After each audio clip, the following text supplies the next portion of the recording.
est Jean Villemain, je travaille pour le Geneva Water Hub. C'est un centre de recherche spécialisé sur les questions hydropolitiques et donc un think tank rattaché à l'Université de Genève. Nous promouvons l'eau comme un instrument de paix et de coopération.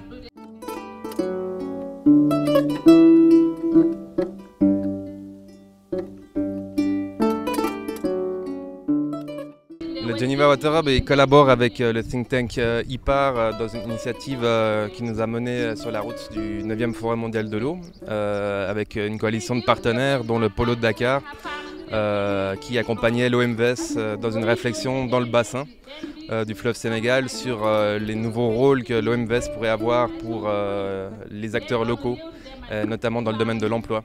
C'est une initiative qui s'appelle Voix du fleuve, Voix de la paix, et qui avait bénéficié du parrainage de M. Bahabamal, qui avait personnellement donc aussi participé aux échanges qui sont tenus au 9e Forum mondial de l'eau à Dakar en mars 2022. Parmi les principales recommandations et solutions que cette initiative a envisagées, un nouveau rôle pour l'agence de bassin, pour mettre en place une plateforme pour le soutien aux entrepreneurs locaux dans tout le bassin.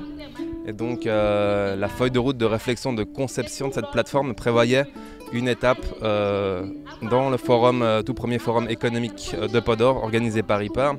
Et la raison de notre présence est donc de pouvoir profiter des acteurs, des experts ici présents pour pouvoir nourrir nos réflexions qui donc développent un outil au service de l'entrepreneuriat local à l'échelle du bassin du fleuve Sénégal réunissant les 4 pays.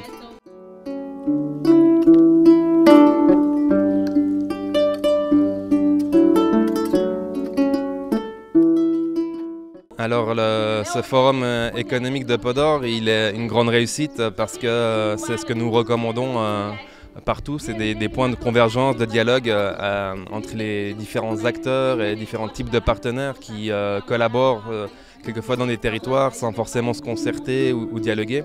Et il est vrai que tout un chacun est bien conscient d'un certain nombre d'obstacles à l'investissement dans ces territoires. Et on croit beaucoup au Geneva Water Hub, au pouvoir du dialogue entre les acteurs, entre les parties prenantes, entre les partenaires. Et c'est donc sous ce format-là que ce genre de questions assez stratégiques pour tous les acteurs de ce bassin peuvent du coup être abordées. Donc à cet égard, on souligne encore une fois le travail exceptionnel que réalise IPAR avec ses partenaires, puisque c'est vraiment un acteur qui organise cette cohérence, qui organise cette convergence de dialogue.